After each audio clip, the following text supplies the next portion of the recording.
Whew. Now I know what you're thinking, Sam, that's an awfully impressive junk throne you've got there, and I'll be tempted to agree with you. It's fudging awesome, and this torch computer down there isn't actually the easiest to sit on. Your bum keeps on sliding down.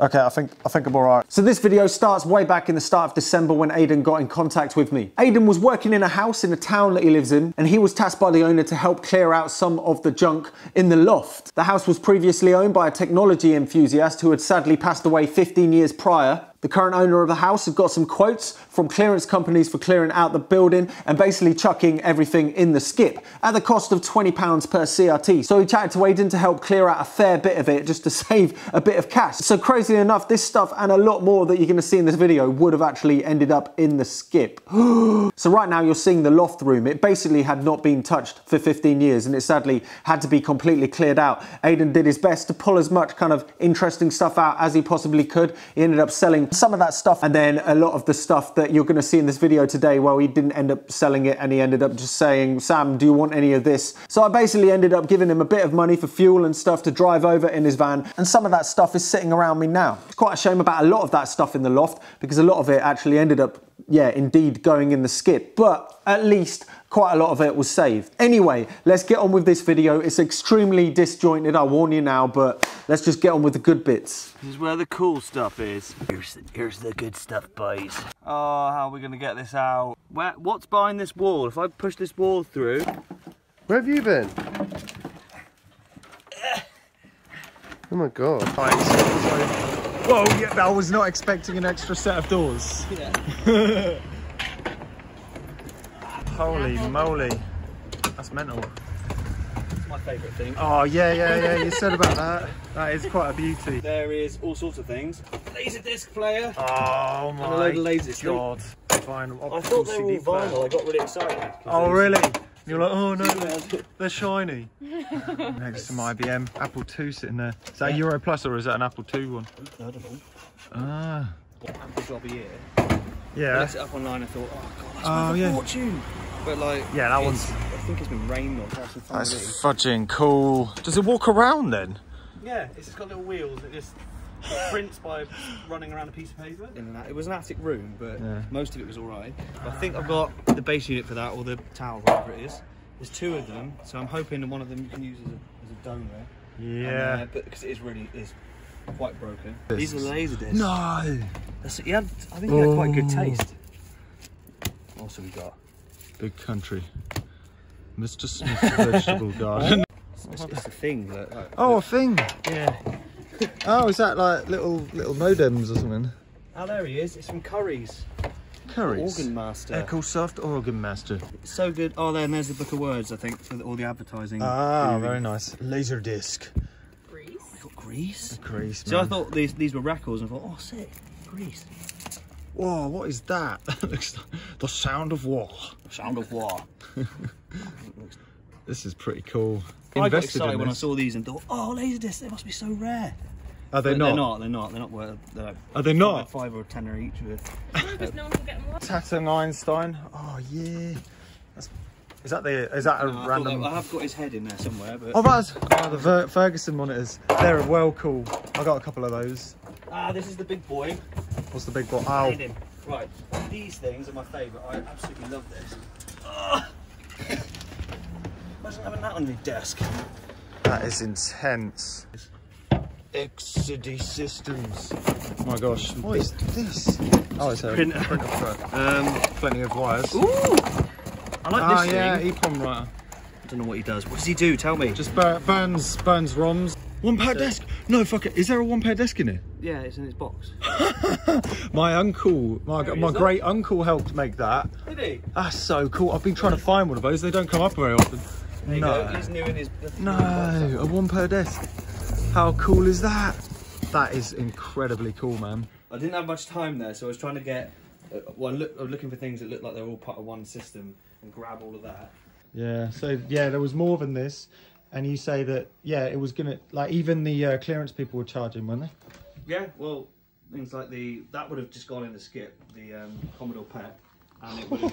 They would have charged 20 quid for the monitor to get rid of it, or 15 quid for the monitor to get rid of it. To get rid of the monitor? They were charging for each monitor, so the guy who whose house it who now owns the house, was really keen for me to get rid of it all.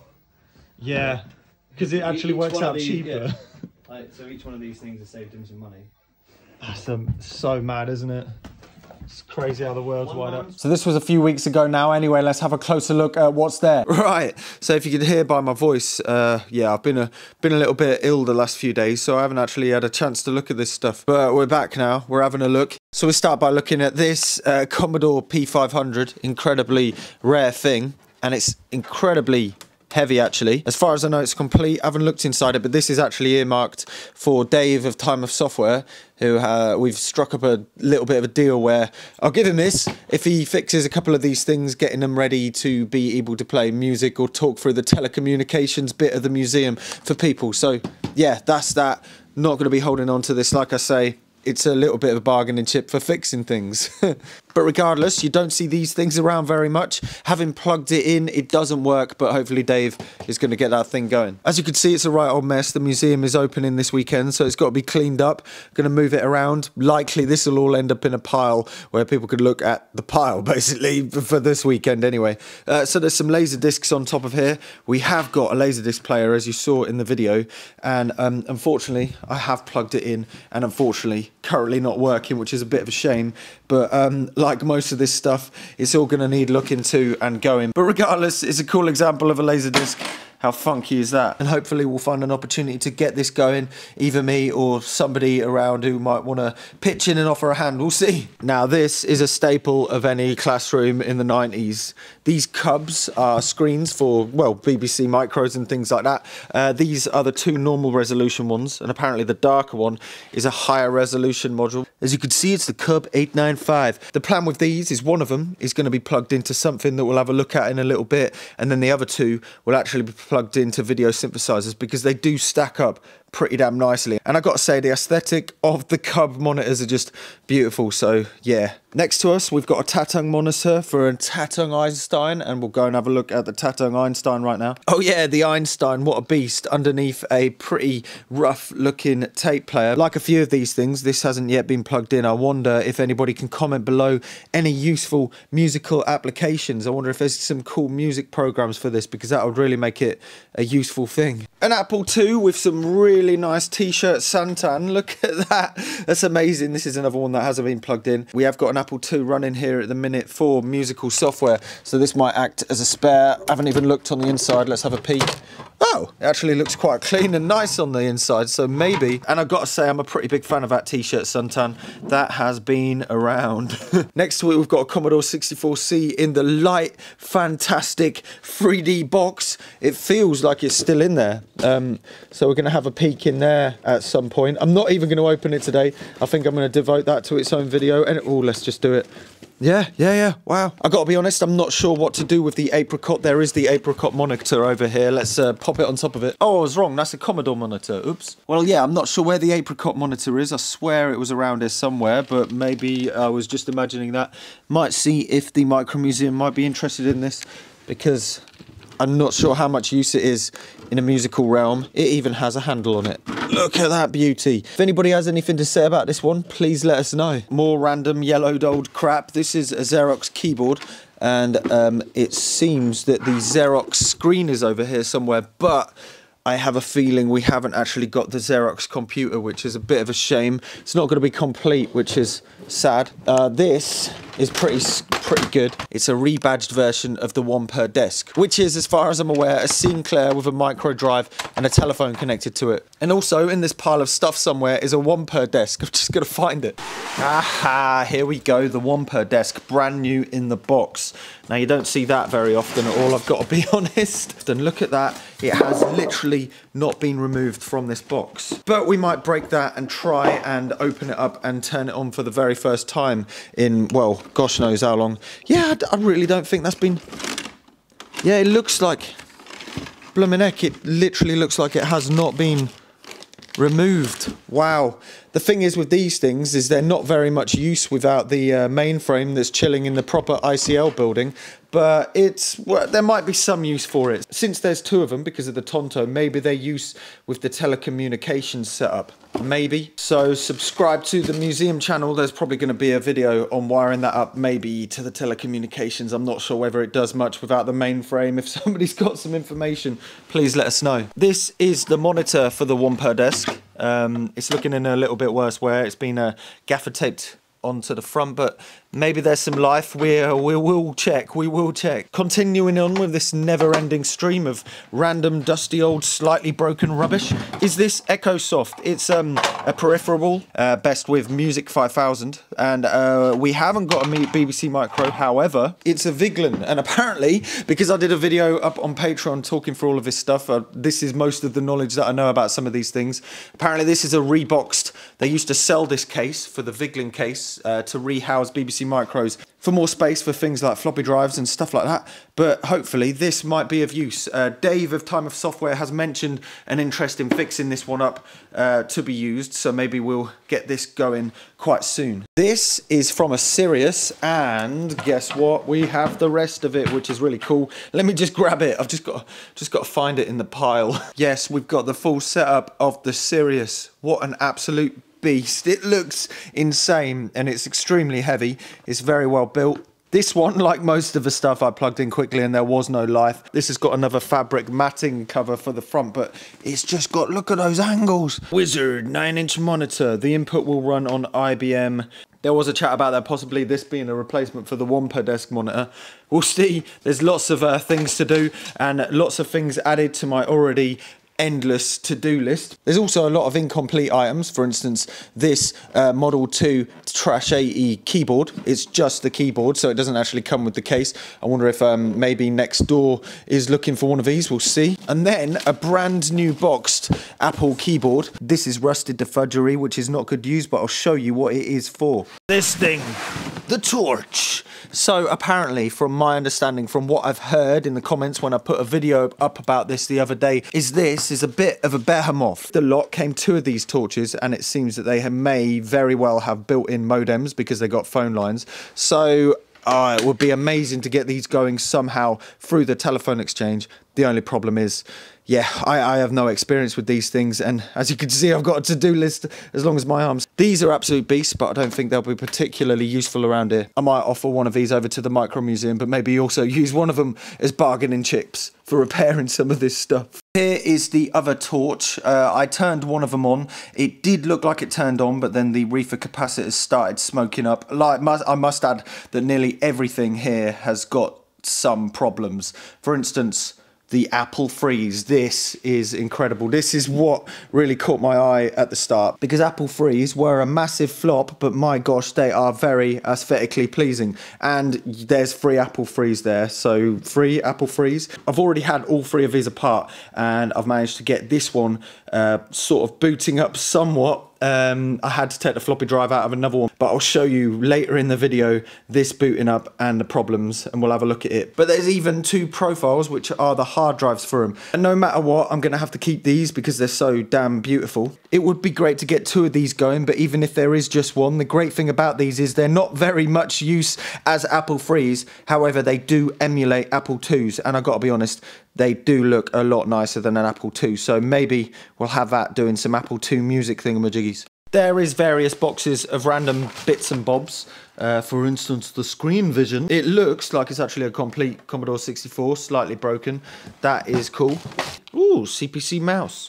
This is for the Tonto. It's even got a British Telecom logo, so maybe these will work with the exchange, but it's just a case of getting them to work. A 1531, but it's boxed. Here's an external drive for the Apple III and a bunch of Apple III floppy disks. I'll show you those in a little bit because it does work-ish, not really. A nice Eddystone radio underneath 2 IBM XTs. Ooh, one even has a hard drive. Have a look at this. It's 20 megabytes, I think, and it's not popping out right now. Yeah, 2 IBM XTs and the color display. I haven't turned any of this on yet. There will be a museum video on this, but like I said, not sure what to do with these yet. Maybe there's a musical application, or maybe it'll be wired up to a modem. Here's a question: what's this floppy drive for? Not really figured it out what that kind of connects to yet.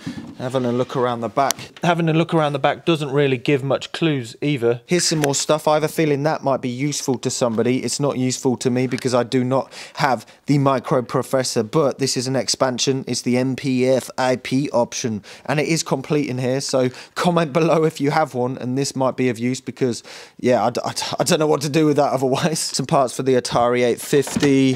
We've got some more external tape drives, and ooh, a modem, sick. Protect joystick interface for the ZX Spectrum. This might be of use at the Micro Museum as well. Bit of Monopoly. Here's some power supplies and expansions for the Memotechs. That's pretty snazzy. Oh my god, they're unbelievably heavy. By the way, if you haven't actually seen these in real life, the whole case is, I think it's aluminium. It's pretty damn solid. Here's another keyboard for the Torch. What do we have? Oh, very nice. Ooh, we've got a really nice printer in here.